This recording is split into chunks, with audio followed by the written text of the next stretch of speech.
Our worship at home, it varied depending on the day. So during the week, our worship is a bit truncated because we get pretty busy. It starts off with songs. We may sing one or two children's songs, something very simple for the kids. Then we'll have prayer.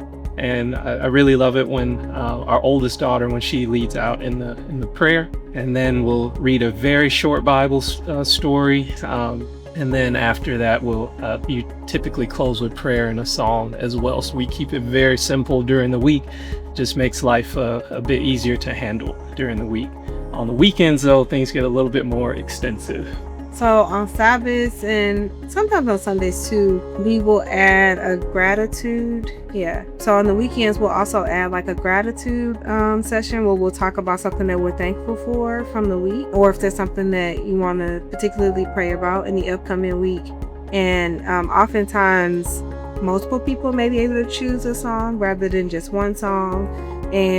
But usually the Bible story usually still stays focused on the children and pretty short, and then we may close out with another song. But the gratitude part is something that we add on the weekends, and like a really special time to focus on prayer requests. What do I enjoy the most? I think I enjoy how, like, watching them show how much they've learned about the Bible over time. Sometimes you don't know if anything is getting in, and then sometimes they'll connect things that you had forgotten were connected.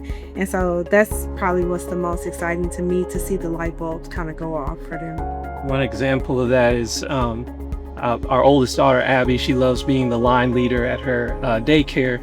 And the other day she was explaining to me and Jeremy that Moses was a line leader for the children of Israel out of Egypt. So just those types of connections there. You just never thought about it that way. Right. Yeah, so I think before having kids, worship was really special time for us as a couple, for us to connect with each other. A lot of Bible reading, reading devotional books and things like that, sharing with each other our hopes and dreams and sweet nothings and all of that. After having kids, we had to truncate things a lot, to keep their attention and all of that. And also make things more kid focused, more relevant for them. Yeah, I think so we were married for 10 years before we had children, and so we had a pretty well-oiled machine. It was kind of, we woke up at the same time, we would have our devotions personally, and then we would meet together and usually study the Sabbath school lesson for the week. And being married to a theologian is normally a little longer than I was anticipating, but usually study the Sabbath school lesson and then kind of close out, kind of head into the day. And that was always in the mornings. And now with children, can't speak for others, but our mornings are a little busy. And so we have recently realized that bedtime is a better time. Bedtime is the time we're already about to read a story of some sort. So as of kind of the last year or so, now we do family worship in the evenings before bedtime. And I was actually at a friend's house and saw them do this with their kids. They did family worship in the evening, and I was like, that is a pro tip that I'm going to take home.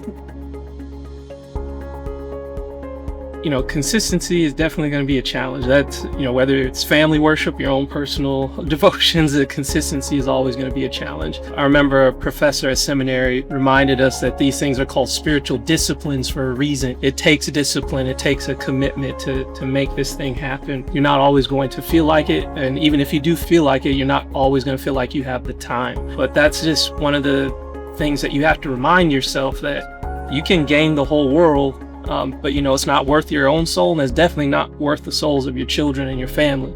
So making sure that you make time for God, making time for God in your family, reorienting your family around spiritual things is extremely important, because we have to keep eternity in mind.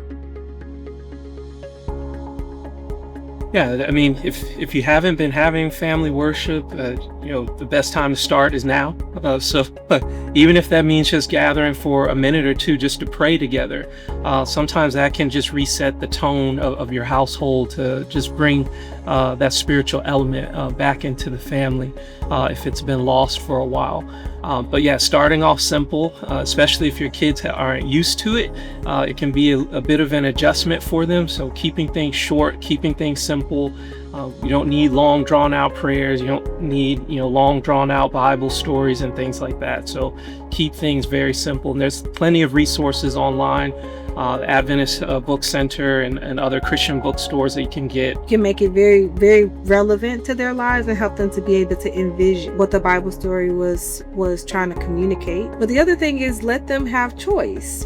Sometimes Abby will say, "Can we read that story again?" And I want to roll my eye. But then I realize, but you have to read it again. You've read it multiple times in order for it to be ingrained. So we let them choose the song, or we let them choose the Bible story that we may be focused on. I mean, we focus on their Sabbath school lesson, but when there's flexibility, we give them choice, and choice always intrinsically motivates somebody to do a variety of things. So in addition to making it short and making it practical, like identify the things that matter to you and just hone in on it, and it sticks.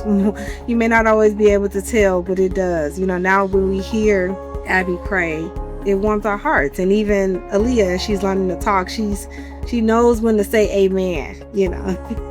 So it's a beautiful thing.